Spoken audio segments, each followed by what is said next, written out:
IDPS vivant. Touti koza la tournée. Bomba bomba. Bomba bomba. Touti tournée à Mounene. Naba Oyetali programme il y a 100 jours. Il y a président Félix Tshisekedi Tshilombo, le chef de l'État. Totamoni va sortir de moutons nyonso. Tomoni que Vital Kamerhe, na ministre ya finance, miyibi bina. Bazo sala pote peuple congolais ayi na Félix Tshisekedi Tshilombo. Ba secrétaire général, na le président du parti, na uti kotika bango na rompo ngaba. Kalate bazoya. Pour pas sa mot d'ordre. Bino ba oyo. Ceux qui ont qui va conseiller Félix Tshisekedi Likambu. Avant ya koloba, réfléchir d'abord. Parce qu'au Congo, nous n'avons que Félix Tshisekedi pour le changement. IDPS vivant. Les ministres des Finances acquis Vital Kamerhe. Balobi a dépassé déjà 75%. Mais mes chers combattants, tu quittes la zone de moutons, il y a Pascal, Ata Liboulou Batimolate. Ata Sekasima, Babimi Sate. Yango Wana, le 15 février, qui vivra? Nazala Kigoyeb Sabino Awa. Nous allons utiliser l'article 5 de la Constitution. Avant président de la République à sa décision, Biso Bataliboso a sa décision. Décision la Biso le 15 février 2020. Na stade qui vivra. C'est bon. Nazala Kiawa. Bandeko Kati na Biso Suba condamné nga. Balobi pourquoi solo ba Kamerhe. Na monde entier, on ne peut jamais accepter Moutaza président de la République de la Randumba. Voyez. C'est ça papa. Bomba. Bomba. Moi si na yo ko bana opusoso mama pango ebele na Kinshasa. Voyez. Pour na ba Congolais la zamba wera sol ba sombe na Vital Kamerhe. Moutaza ti na ye moi si na ye ami balé Amida Chatir. Voyez. Bomba. Et ça la philosophe Mora Loba, la mort n'est rien. Mais vivre vaincu sur la terre, ça la gloire c'est mourir deux fois. Mieux vaut Bomanga que na vivre na kata malheur ou dans la République démocratique du Congo. Mongo ndako naza incapable de kofuta. Mongo kolia sabana naza incapable de kofuta. Mongo kolia la journée na incapable de kofuka. Et à quoi sert bon à vivre longtemps sur la terre? Yangwana tout le monde à cause de la cité na détournement. Bisonyoso victoire le 15 février 2020. Na stade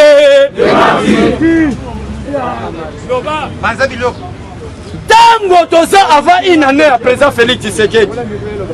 Batu bazolo baete. Félix Tshisekedi azalaki nommé par Kabila. Mais ceux qui bolandi Christian Bosembe azo détaillé parce que andalaki en présence. N'est pas désarmé. Ba JR. Chers combattants. Makamusu epesa nga posa na lela. Tango nazomona mutu na quartier azoloba mabe a Félix Tshisekedi.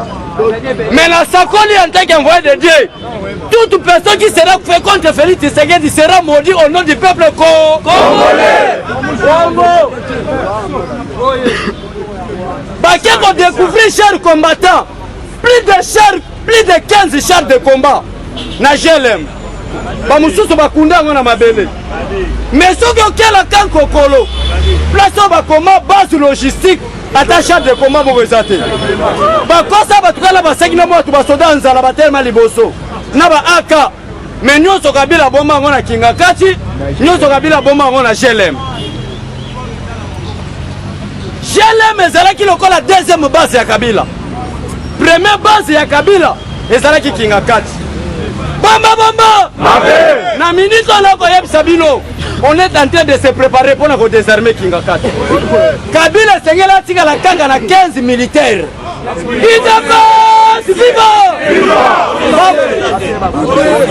Merci beaucoup chers combattants. Et Sengela tika la 15 policiers. Bomba. Fatia linga ki abima. Mais abimi li susute. Fatim minu azoli ya lokola neti na filme. Si on retient le micro, on a mis le sommet à viva! Toya qui l'a bien faux. Nabanet, Batubazolo Bagio, Marc Pompeo, Alingak, Aya Sousouté, boye boye. Moutako Sabinote, c'est de la comédie politique. Félix Tshisekedi est en parfaite relation avec les États-Unis. D'ailleurs, dans le mois d'avril, l'invité principal, il y a Donald Trump, c'est Félix Tshisekedi Tshilombo. Mais quel est le problème, chers combattants?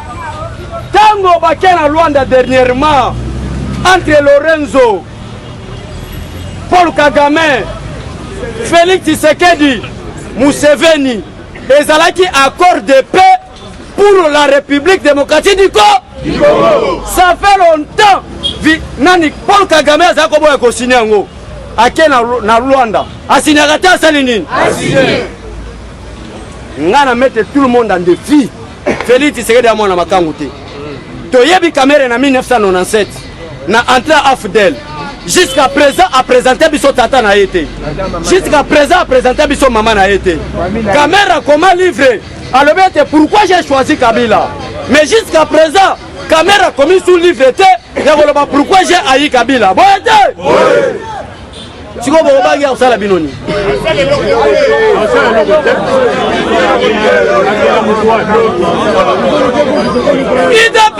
Viva! Viva! Par évaluation, il y a Centre Nganda. Et ça qui toko. Jeune Afrique à Lingi, à Panzango avant. Parce que l'évaluation, après les 15, na fête na biso munene ya les 15, donc on déposé évaluation le chef de l'État. Donc le chef de l'État boye. Peuple congolais a lingi Obengana Vital Kamerhe Rwakadi. Donc il y a chef de l'État boye. Donc lingi était Joseph Kabila zonga Rwanda. Yango les a cahiers de charge na biso pendant le 15 février. Ceux qui vont continuer les réseaux sociaux, batu babani oloba déjà que stade de martyrs et zala qui pour la fête. Mais babongo li yango comme évaluation. Évaluation pour la Vital Kamerhe Rwakadi. Biso to babi Rwakadi gidingi eza venir la commune à Gombe.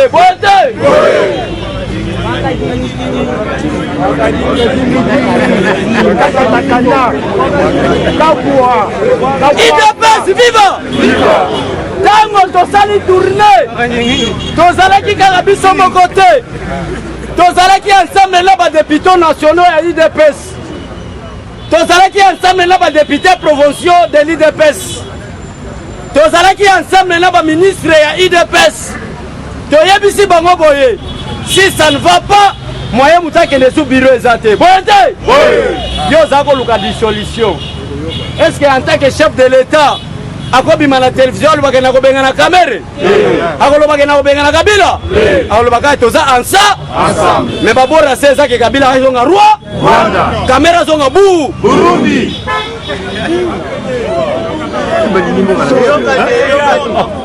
bomba Kamerhe abulaki ke Félix aza ndumba. Félix a reçu comme botte la Wara son moi cité. Félix a reçu comme botte la Jibe moi cité. Yo so ke za numba ezaki numba famille na yo. Boete. Ya ba congolais ke ezaki ba Burundais. Akeko tisoku kwa Kalonji. Biso ba congolais to respecta basi ya batu boete. Surtout la coutume na biso ba luba. Ba boto la kamuluba moi cité. Soki teti ba wegolanda yo boete. Est-ce que Kiluba est à la Rwanda, est à la Burundi, est à la République démocratique du Congo? C'est que Bissonio sont aux Abako.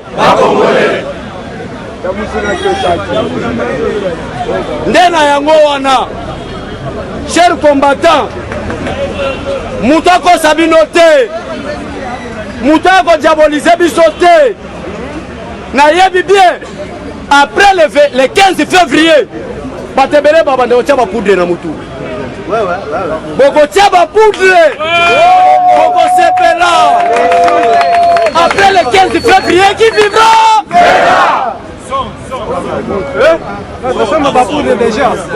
D'ailleurs, bomba. Organisation l'état de Martyr, c'est chef de l'État. Bamba. Sous l'influence de l'île.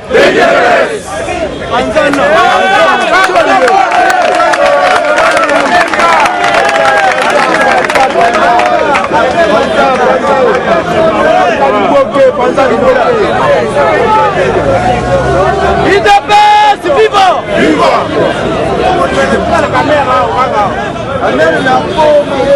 IDPS vivant. Bomba. Bato nyonso balinga IDPS. Il est grand temps. Yakoye bisaba famille na bino. Biso nyonso tokuta na stade de Martyr. Faut après le stade de Martyr. Chance Moussous Zate, bonté. Tosali évaluation sur 100%. Il y a pas de moutons. Tu comprends que Basali Kaga 15%.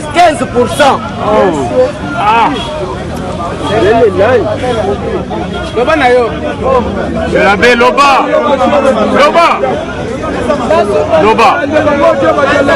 Wala batu anamuka.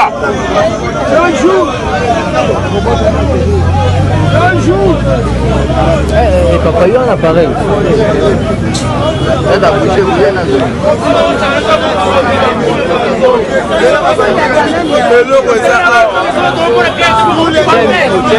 Tiens, micro.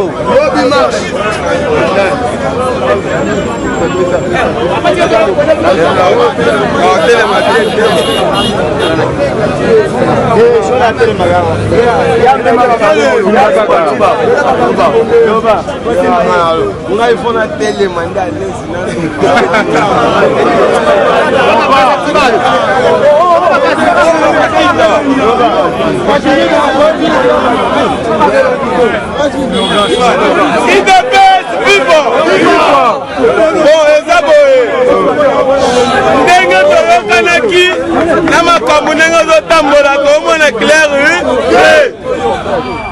biso tozalaki na susi ke so tozwi bokonzi na biso tosala mosala à l'aise boloko président ya biso aboyaki ete peuple na biso ekufa te tozwi toyibi bango mayele basede biso pour pouvoir andimi tosala na bango me bango bazondimake tosala mosala na bango bien eloko sa eza nini toboyi coalition lobi biso tuna balabala adesoudre ba parlement oyo akoboya aboyanga biso moko tokobima na balabala kona nzela mpona kodesoudre ngobila asispandre te bourgmestre na biso awa biso avandi totiki epwani lobi akota biro te force dipoke etelemi mpona kosala mosala mboka eidi congo mokili mobimba baomona ngo yango wana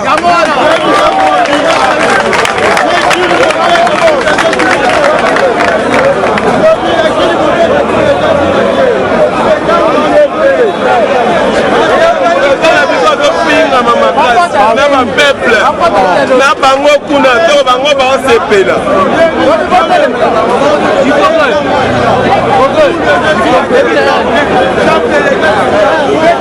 olenga distraction te bango bayana mais biso tolana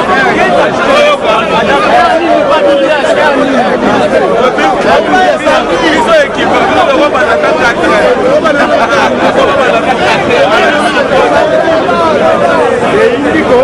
IDPS vivant! Viva!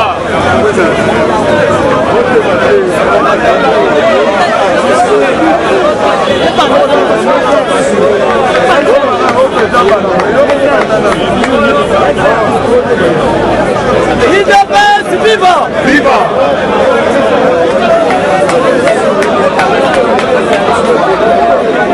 La outi koya bisabino boye.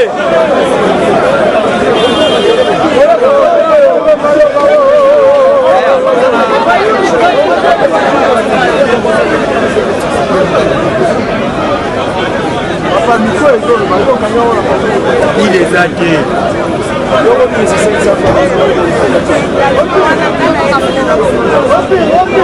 Bomba. Et là, on est galobi, c'est très important. Boyebi malamu. Président nous sokota na pouvoir sika. Bomba. président Félix Tshisekedi esengaki abimisana numisisa boyebi bato oyo badésarme mpona mura na GLM eza bavaya combattant oyo bawuti formation na Israel.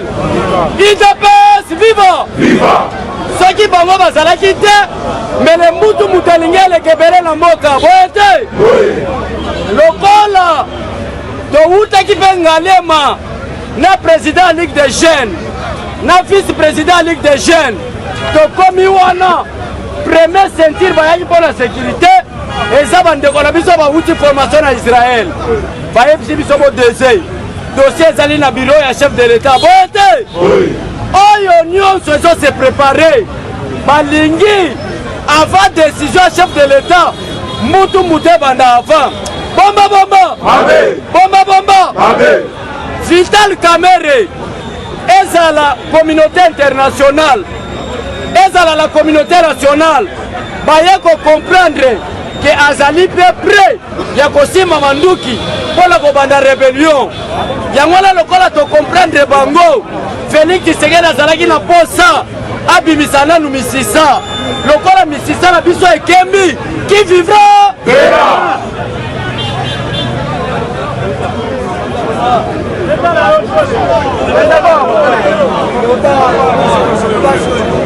misisa na biso ebimi déjà bomba